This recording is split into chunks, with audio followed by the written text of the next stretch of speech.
7:30 a.m., 103.9 FM, Jocks, Huntsville. This is the Off the Bench College Football Show.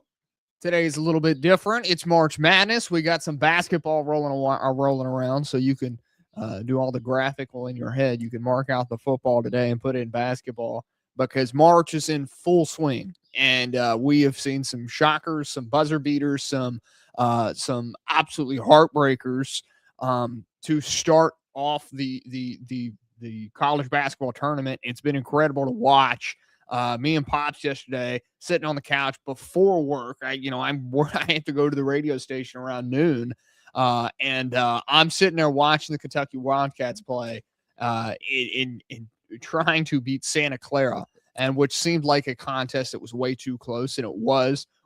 Game came down to a wire, and Otiga Owe half-court shot. He banked in to take it to overtime, and then the Cats put on a defensive clinic in the overtime period to take down Santa Clara over there in the Broncos. But just that display of how March has started, all the upsets we've seen. Of course, we've seen North Carolina go down, a blue blood program. Easy for you to say. I know, right? Yeah.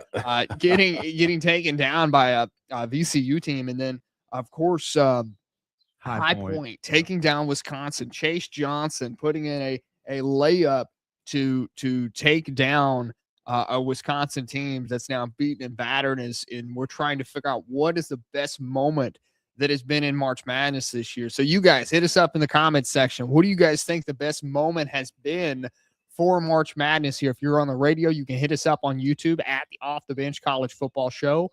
While you're at it, go ahead and give us a follow on Facebook too, so you can keep up to date with everything all off the bench. And it's just been an incredible March so far.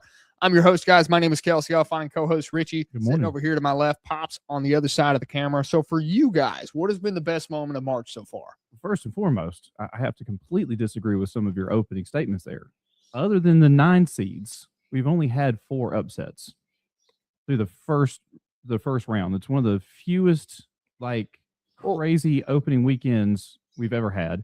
And I always take the Thursday and Friday of the college basketball of the NCAA tournament off. I have for the last 7 years in a row now, excluding that 1 year where there was some sort of illness that was going around, so we couldn't play basketball. And so with High Point, that was obviously I actually changed my bracket at the last minute. I had Wisconsin going deep, and then I was like, you know what? I changed it at the last minute. I did not pick High Point, but I did pick Arkansas to beat them. I guess it would be today, which is crazy because the 4 upsets that we've had were all Thursday, so they all play today. Tomorrow and yesterday, other than the 9 seeds, which is the first time in 10 years that we've had all 4 9 seeds win and move on, there were no upsets yesterday. Well, okay. I'm trying to remember seeding here because Villanova team go down, which were they a 9? They were a 9. Okay, they were 8. They were 8. Okay. So that's what I'm saying. Other than the 8 9s, which is a toss up. I mean, that's not. I don't consider that as an upset. Because you had Clemson go down against Iowa as well, which is a 9. You're right. You're right. 8. Yeah. Yes. Losing to a 9. VCU North Carolina. That was 2 days ago. That was the Thursday games. Yeah. That was the 11 seed. So I just got to say though, Richie. I mean, you might disagree, but man, I bet you were shaking in the boots in the first half of that Bama game. I'd tell you that. You were down by 12 at one point. We came out and looked like we were on fire. We looked like what did you call it? October tie? Back during the football October tie. Yeah. We came out in that game just fired up, ready to roll. And I was like, okay, cool. Because I even said to myself, because watching some of the other games, a lot of the teams that were coming out on fire were just now they would get to a big lead. In the other games teams were coming back. Even Clemson made a huge comeback in that game. There was several huge comebacks, but didn't end up turning into upsets or anything. Duke was down at one point by a billion and a half points. Siena. I thought Siena had the game at halftime. Right. Yeah. Which is the only way you're beating a 1 seed. You've got to jump all over them at the beginning and then hope and pray and hold on. But and they didn't. Which I'll come back to hoping and praying. There's a great quote from a game yesterday. But yeah, and then all of a sudden I blink and I go to grab a drink out of the refrigerator and we're down 12 and I'm like, okay, what happened? And then all of a sudden it was like we finally called a timeout, which Nate Oates is famous for not doing. And we got our game back together and started putting up points again and started rebounding. Who would have known if you actually rebound the basketball, you have a better chance of winning a game? I mean, I watched that game in the first half, and I'm sitting there thinking, man, are these boys going to wake up and play? I know the talent is there at Alabama. They've got the players, even though the one guy's not playing right now.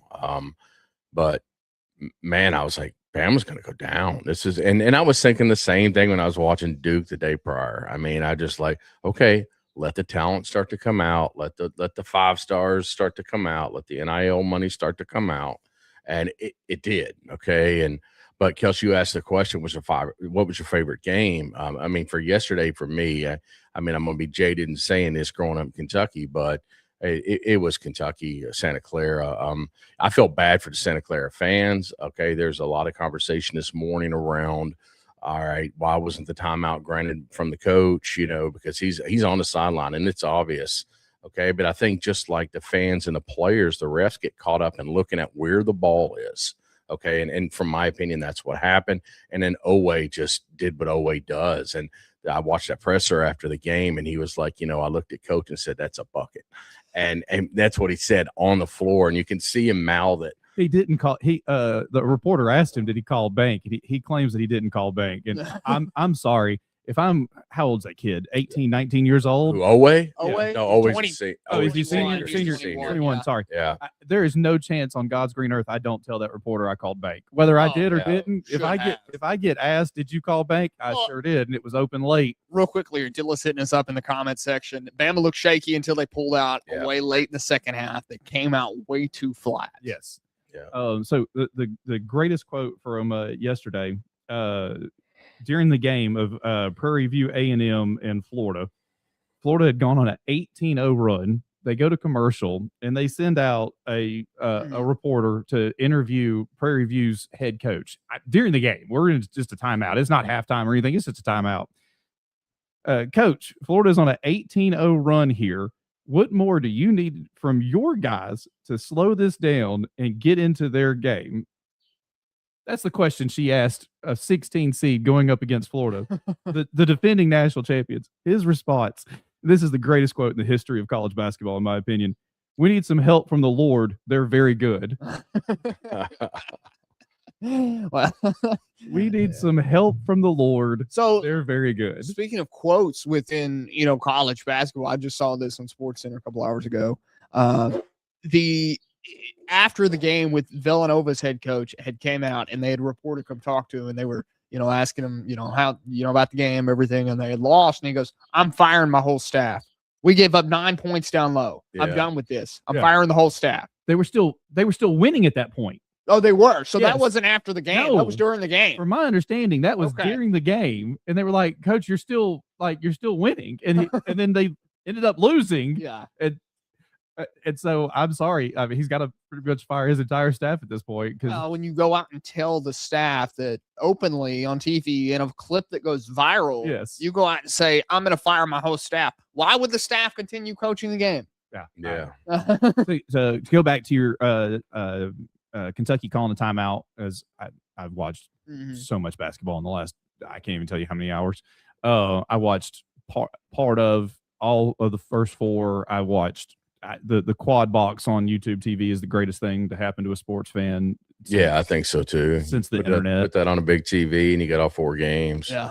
His problem was twofold. One, he can only call a timeout until Kentucky has the ball in their hands. Garrison already had it, yeah. And he's trying to call timeout to the official running away from him. If he just slightly turns and calls a timeout, or to the other guy. Here's the thing. You're not, you said the blue blood with North Carolina going down. Yeah. That is something that you should have taught your players from Jump Street. To call the timeout. You should have had your point guard, who's not going to be up on the line, have your point guard over there and go, as soon as that ball, they should have known, hey, as soon as you make a shot, you need to call timeouts. Or as soon as he's putting that ball up, you should be yelling, call a timeout, call a timeout. Can I make one comment, Kels? Yeah. Mhm. So, I mean, the reasoning for the timeout, and for those that don't follow college basketball a lot, since this is a college football show, the reason for the timeout is that coach blatantly had said, if I'd gotten the timeout, I would have fouled. Oh, absolutely. Because you're up 3. If you foul, the other team goes to the free throw line and shoots 2 free throws, and the game's over. Yeah. I mean, that's the reason for the timeout. So the Santa Clara coach, obviously a little bit upset that he didn't get the timeout called. OA hits the shot, sends it to overtime. Kentucky dominates in overtime and wins the game. Well, and to that point, we talked about, changing tides in the ball game, the timeout not being called. They missed a critical travel. Oh, yeah, they did. Yeah, they did. Critical travel on Otiga Owe. Otiga Owe was driving up the court. He was trying to pass, but he didn't dribble the ball. He took 4 steps and then threw the ball up, on a home run pass to try to get a layup. And he's been watching too much LeBron James lately, so it's fine. Yeah, and I mean, as a Kentucky fan, I will tell you that was obviously Kelsey called it before they called it on the TV. He's like, Dad, you see that travel? I'm like, what are you talking about travel, man? It was a great pass. And then they showed the replay. It always takes like 4 steps. Yeah. Did the guy with the striped shirt blow his whistle? No. It wasn't a travel. No travel. Yeah, no travel there. They didn't throw the yellow flag. It wasn't a foul. No, I think sometimes these officials, and just like us as fans, we get caught up in following the ball. And then, but when you have 4 officials on the floor for 3. Is it 3 for a tournament game? It's 3 for all basketball. You've got you would think the follow official, the guy that's following the ball, is paying more attention. But there was some things yesterday for sure. Even as a Kentucky fan, I'll say could have gone either way. But go Big Blue. I guess I'll say. And I'm sure we'll talk more about Kentucky in the second hour. Well, we've got a ton to talk about today, guys. And, just to start it off, the future of North Carolina, their basketball program, not their football program. Which we could talk about as well. We can talk about that as well with the uncertainty of, it looks like both going on right now with both basketball and football at the University of North Carolina. Is Herbert Smith out? Is he on the hot seat? Tyler Hansborough, what does he think about this? Because he's got some input on this. Hubert Davis. What did I say? Smith. Hubert Smith. You threw me for a minute there, Kel. So I mixed up Tubby Smith. You did. I think you did. So, you just mixed like 8 guys. I know, right? So Herbert Davis, head coach of North Carolina basketball. What's the future of him over there? Of course, we did discuss a couple of weeks ago. I know we took last week off. But the whole contingency about, the University of Miami, Ohio, and did they deserve to be in the tournament or not? Well, they're now out of the tournament. They did get beat. They got dominated by Tennessee.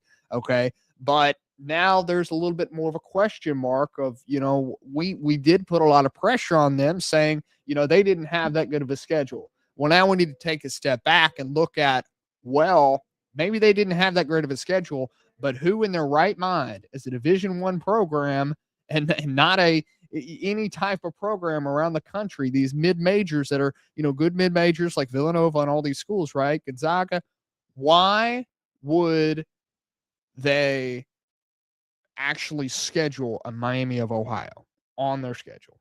What is the good that comes out of it? What's the win out of it? What's the losses out of it? We're going to discuss more about it a little bit later here on the program. Guys, this is the Off the Bench College Football Show. We're going to take a quick break. We'll be right back.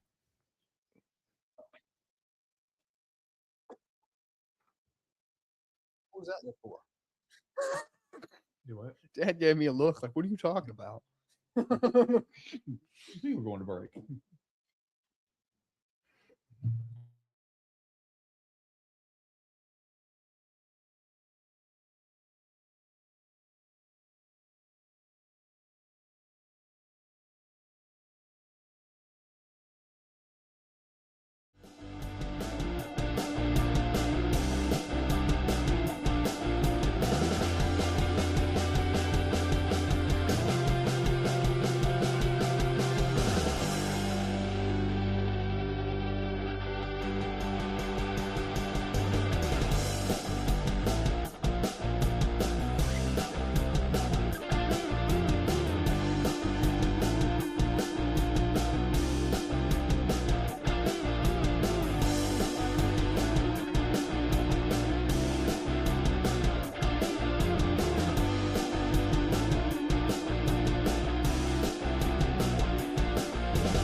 7:30 a.m. 1039 FM, Jocks Huntsville. This is the Off the Bench College Football Show. I'm your host, Kelsey Huffine.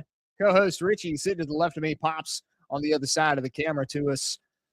We're live right here on YouTube. If you're on the radio side, you want to join us on YouTube, you can do so. Look us up on YouTube at Off the Bench CFB Show. And while you're at it, you can also look us up on Facebook at Off the Bench.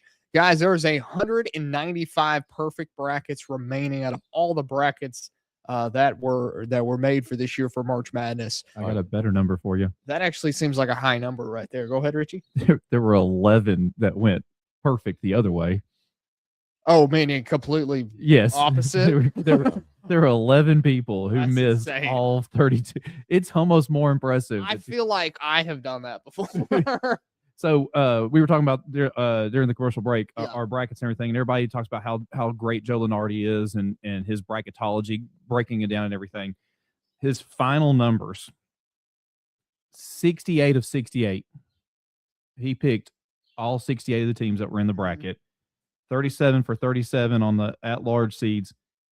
Seeding exact, so telling you exactly where they would be seated, 57 of 68. Which is impressive. Off by only one, 67 of 68. That's about as good as you can get when it comes to predicting anything. Now, that apparently did not continue with his actual bracket, because apparently his bracket is 53.8% Joe Lenardi's bracket. I'm even lower than Joe Lenardi. I'm at 53.1. Guys, let us know how bad is your bracket busted, and what's the percentage on yours? How many games did you get correct? At the same time, if you do still have a perfect bracket, we do want to hear from you. We Yeah, want to no know kidding. the secret sauce. What are the steroids that you're on that you're picking these teams? If you're out there, hit us up on YouTube, of course, in the comment section. But it's and tell us about how your time at High Point was, because the only way you've got a perfect bracket right now is you were a student at High Point. Oh, that's 100%. Well, I mean, the 12 versus 5. I mean, a lot of people pick would have picked High Point just because they're a 12 seed. Yeah. Well, you got to be careful. You were talking about with your bracket. You got to be careful because there's always that 12-5. Yeah. Like allegedly, it always happens. Well, the problem with your bracket is you've got to then pick which of the 4 12s is going to beat the 5. And if you pick the wrong 12, well, now you've missed 2 spots because there's the other 12 that did win and yours didn't. And now, I think that 10, 7, 8, 9 is just as tough to call, man. Oh yeah. But they're not, They're tough games, and when you're playing that level of basketball, when you're getting these conference champions that are a 12 seed or whatever it might be, it's tough because at that point, you're a conference champion. You were playing good basketball. absolutely. Well, and I talked about earlier this week about, what is the difference? It's really going to, stand in toe to toe during this March Madness tournament. What makes it seem like you're surviving versus dominating in this tournament? And a lot of times the surviving factor always doesn't continue doing what they've been doing. A lot of times, if you're just surviving within the tournament, like Alabama, for example. Yeah.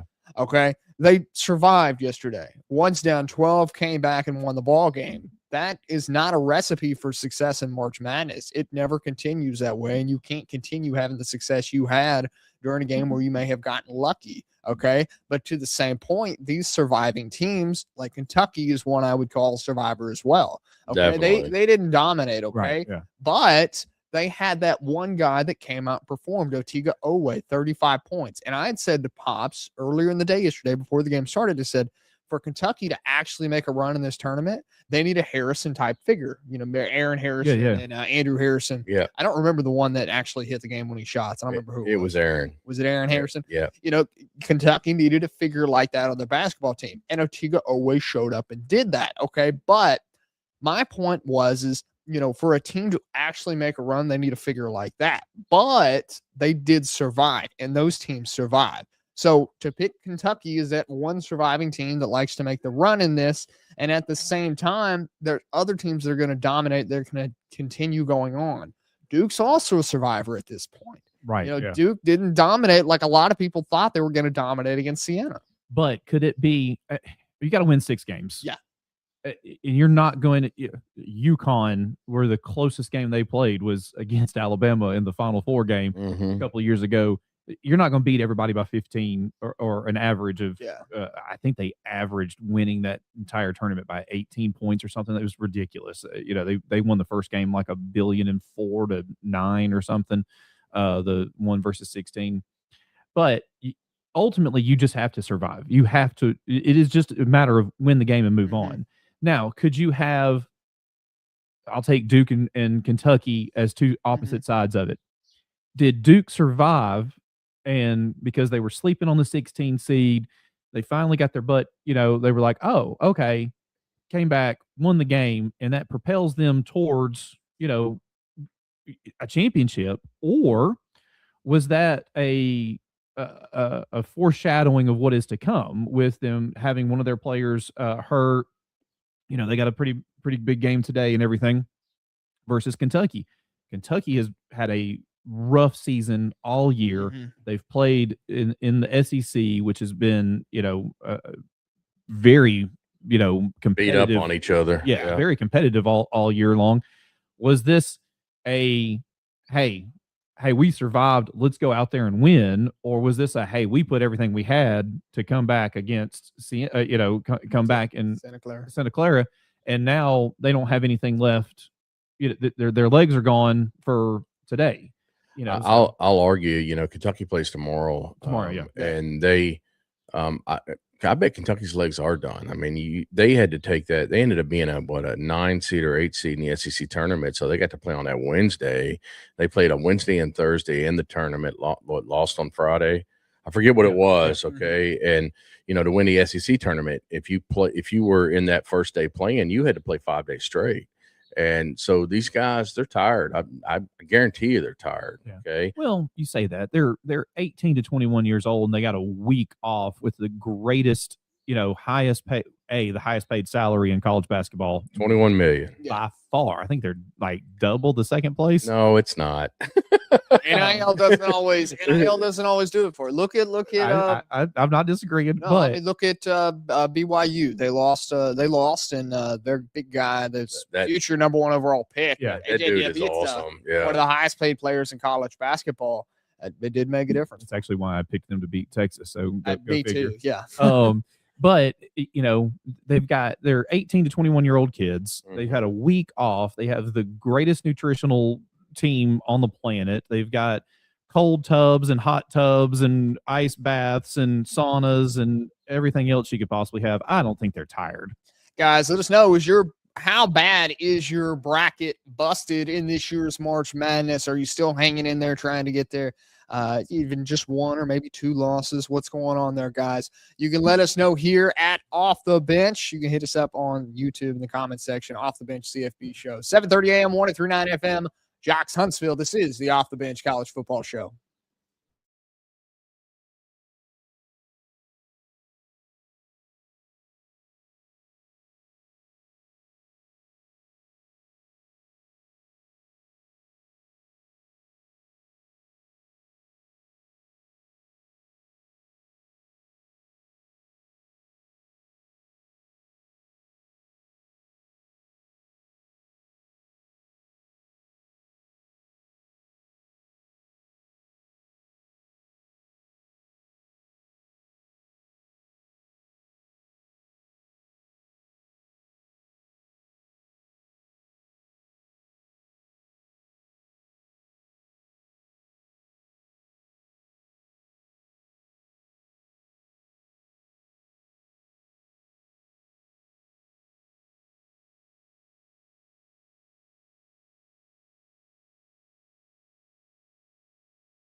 7:30 a.m., 103.9 FM, Jocks, Huntsville. This is the Off the Bench College Football Show. I'm your host, Kelsey Huffine. Co-host Rich, you sitting to the left of me. Pops on the opposite camera to us. Eli Massey hitting us up on the comment sections here. Good morning, y'all. Well, good morning to you, Eli. Good morning. We have of course, we were talking a little bit before the break about the Miami, Ohio situation and how that unfolded into where they ended up losing against Tennessee, actually kind of getting blown out by Tennessee in a fashion. So we looked back at this and we're kind of thinking, Miami, Ohio, there was this whole thing about, their strength of schedule, one of the worst in the country, but yet they completely, ran through the whole season and had a great year. And the question was, should Miami, Ohio be a lock for the tournament when they were looking around at the MAC tournament basketball just a couple of weeks ago? So the problem that I'm kind of sit back and looking at now here is we were all saying, strength of schedule matters, strength of schedules matters. But if we look back and say, what does a team like Tennessee, who they played, or if they play Virginia, or they play Michigan, or play a Villanova or Gonzaga, what is to gain from playing a school like Miami, Ohio? What is to gain from it? Because there's a huge loss. Because if you lose that game, huge harp on your resume. But if you win that game, nothing really happens. Well, I mean, it's a twofold situation there because if we bring it back to college football, which we talk the most about here, strength of schedule does matter tremendously when you only have 12 games. And yes, Alabama playing UAB does nothing good for Alabama because if you beat UAB by 1 billion points, it's, oh, congratulations, you beat UAB. If you somehow only win by, a field goal, the world's on fire. And if some miracle UAB was to roll into Tuscaloosa and beat Alabama on the football field, they'd burn the whole thing down. They destroy the entire system. We almost made UAB give up their football program a few years ago. They would literally end their football program right there. So let me ask you this. Let me play. It's not going to be a devil's advocate, but I'll just put a what if. Okay, if Bruce Pearl would have never even made his comments as he was, trying to rally around his son coaching Auburn, would we even be having this conversation about Miami of Ohio? Yes, because I think it was brought up to Bruce Pearl, who then made the comment, because in my opinion, basketball is completely different than football. If Villanova was to have played Miami, Ohio back in December at the Maui Invitational or one of the Disney, tournaments that they have every year and was to have lost to Miami, Ohio, it doesn't change anything for Villanova. It doesn't change a thing. It actually shows Miami, Ohio is willing to play, in some of these tournaments or against some of these teams or whatever. The biggest problem is, and somebody keeps bringing up that, oh, well, these schedules are made, 40 years in advance. Well, that's the dumbest thing on the planet. Why? Why are we making these schedules 40 years in advance? Why not actually schedule stuff, I don't know, 6 months before, a year before? Like, the NFL still hasn't released their schedule for the season that we are currently going to like 4 months away from deep diving talking about. Because the NFL knows, let's get through college basketball, and then all of a sudden we'll have a week where they drop the schedule. Every talking head on the planet will spend a week talking about the schedule. Who's going to win? Who's going to do this? Vegas will put out the over-unders on the win total. So then we'll talk about that. Who's going to be over? Who's going to be under? And then we get the draft. Oh, now we're going to talk about the draft and the players picked up in the draft. And it's this, the NFL has figured out how to turn their, September through February season into a year-long discussion. Yeah. where college football and college basketball is like, oh, well, Alabama's playing Virginia Tech in 2036. Good luck. So would there ever be a what-if scenario where we're sitting here thinking, okay, would there ever be the incentive to say, okay, what if the Big Ten, because they would be closest regionally, I think it would make the most sense. What if the Big Ten did a, Big Ten MAC challenge, right? Yeah. During the college basketball season? Because, but again, we look back and say, what if the Big Ten were to decide to do this, which I don't think they ever will? Why would they actually go in that direction because they don't win anything out of it. But Big Kels, I mean, so Big Ten MAC challenge, does that excite you? No. SEC ACC challenge does, and they already Yes. do it. Big 10, okay? Big 12. Yeah, I mean, here's my thing. Even if they do that, Mhm. and my Ohio ends up playing Northwestern, Right. that doesn't help their strength of schedule at all. Mhm. One game against a big name opponent does not help your schedule. The first time Miami of Ohio actually played a team in the Quad 1 region, they got their doors blown off of them. That would be the University of Tennessee that they played like 2 days ago. yeah. Like, that's the first Quad 1 game they've played all season. I'm And- sorry, your strength of schedule can suck, but you've at least got to play something. Oh, I'm sorry. Guess how many Quad 2 games they played all season? The same number we did. The Mhm. three of us sitting here around this table talking into a camera played 0 Quad 1 and 0 Quad 2 games, which is the exact same number that Miami, Ohio played. So you're still a fan of Auburn being in, or should have been in? They would have been a lot. I saw them play Tennessee. Would have been a lot better of a game. Yeah, I mean, you know, hey, speaking of Auburn, did you see what they did yesterday? Did they? Yesterday? No, I didn't. They didn't do a damn thing. What about Thursday? Did they do anything Thursday? Mm-mm. I said I'd be fair to Auburn before we started this. Auburn had for the first time, and I think I don't know How many years it's been? I don't since know Auburn how didn't make long it tournament? has. No, but they Stephen Pearl had the most wins of a first year Auburn head coach, and I think the last 30 years.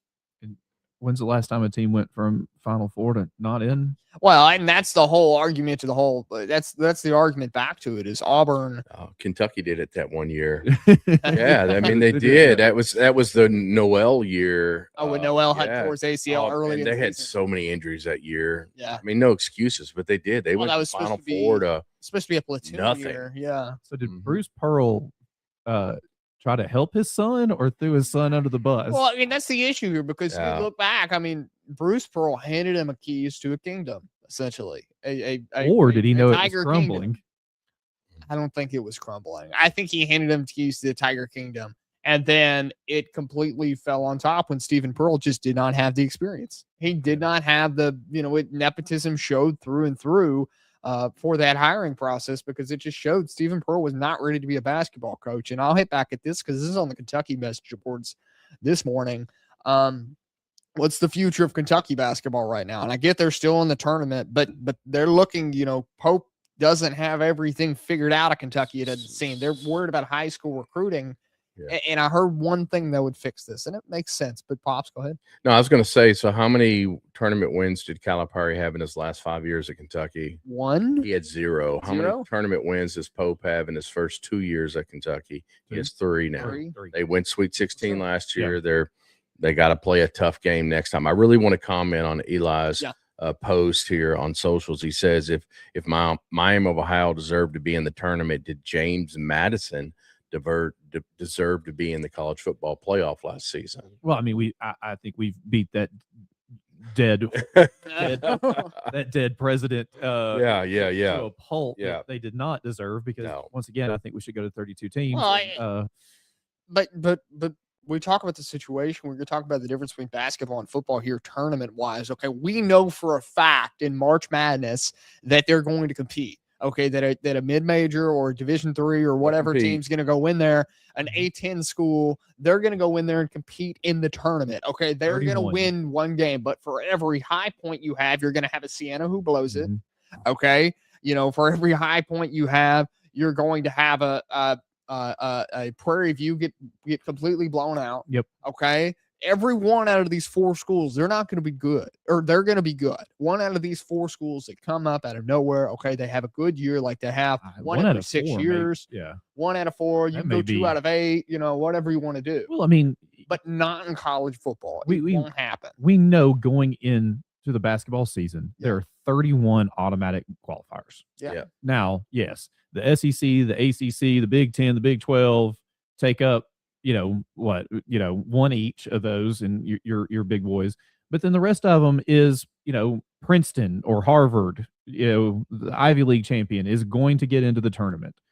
Yes, the High Point Hofstra. Hofstra. Loyola Chicago's. Oh, Sister Jean, rest in Yeah, I peace. mean, Still one of the greatest. Yeah, that run to the Final Four was amazing. And every year I shouldn't say every year, every couple of years we get some crazy run to the Final Four. I mean, 2 years ago, North Carolina State fired their head coach with 2 games left in the season. They were going to pay him out. He goes on a run, wins the ACC tournament, which gets him an automatic qualifier, which added a year to his contract, and then he wins 4 games. You had that big boy on the roster. Yeah, at NC State. I forget his name, but yeah, he was DJ. On the roster. It was DJ something if I remember correctly. But yeah, I got to see him in person, so that was an amazing trip. But yeah, it's college basketball. You know it's going to happen. That's why we love Cinderellas. I don't think we're going to have a Cinderella this year. I think the cream has started to rise a little bit more. You're not surprised when you see Gonzaga or Villanova or some of these teams that tend to make it into the Sweet 16. You're not surprised by them anymore. If North Dakota State University was to make the football 12 or 24 or 72 or however many we go to at some point in time, you're not going to be shocked that they're there. I mean, it's just that's the history of them. Oh, I mean, no doubt about that. You're not going to be shocked by that, but yeah, you will never see the phenomenon of a Cinderella story in football like you will see in basketball. And for all, I mean, so you don't think that High Point's going to make a run here at all? You think High Point's dead in the water as soon as they enter the round of 32? Sue Iggy. Who do they play next? I don't even know. The SEC champion. They're playing Arkansas. Yeah. Playing Arkansas. I mean, Chase Johnson, heck of a basketball player over there. They have Cameron Fletcher. You remember Cameron Fletcher? He was at Kentucky. Former Kentucky Wildcat. Okay, yeah, High Point's a good basketball team. There's no doubt about that. Today? I think that game's tomorrow. That game is today. It's 8:45 tip-off on True TV. Arkansas is a mere 11.5-point favorite. Yeah. Look, I mean, but okay, let's. Cal has had struggles against his former players. Cal has had struggles against shooting players. These white boys who can shoot on these programs that are not usually in the tournament and once in a generation. What was the kid's name? Was it Golke? The kid from St. Louis. Yeah, the kid that could shoot that killed Cal. Yes. It killed Kentucky and Cal. He absolutely cannot remember his name. I can't either. Yeah. Okay, but to the point is Calipari's had struggles with him in the past. Okay, so for playing Arkansas, I get it. Arkansas's played really hot as of late, but I'm not counting High Point out. I think they can make that run against Arkansas. I don't think there's anything that says they could. Also got one of the best players in the country, that freshman.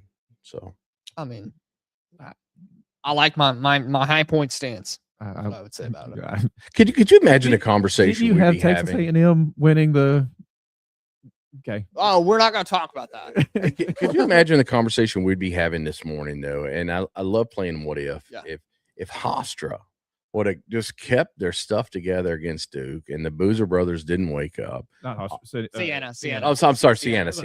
I'm hoping glad Hofstra didn't. No, Siena. Well, we gotta go break.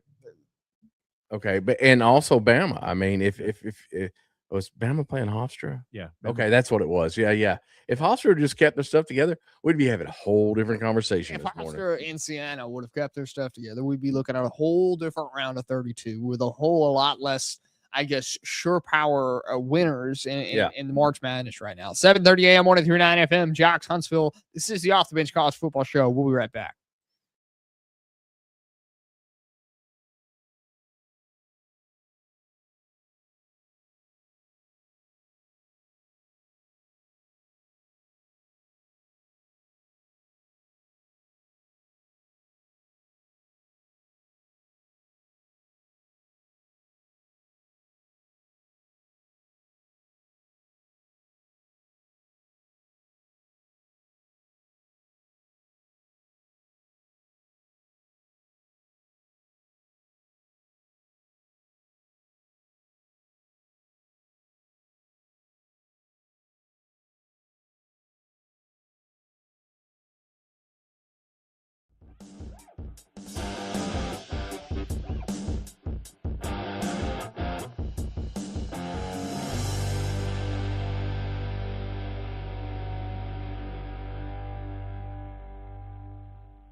On YouTube.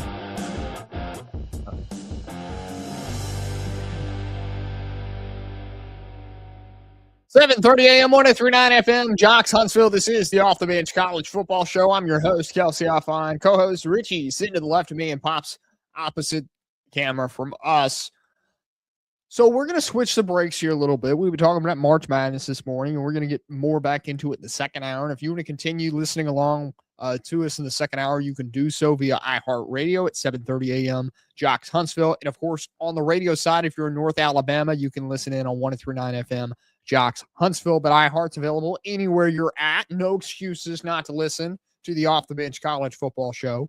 But real quickly, we are going to go into some football. Because there has been a rule change that did happen over the last week that is going to directly affect really a lot of our thoughts in college football.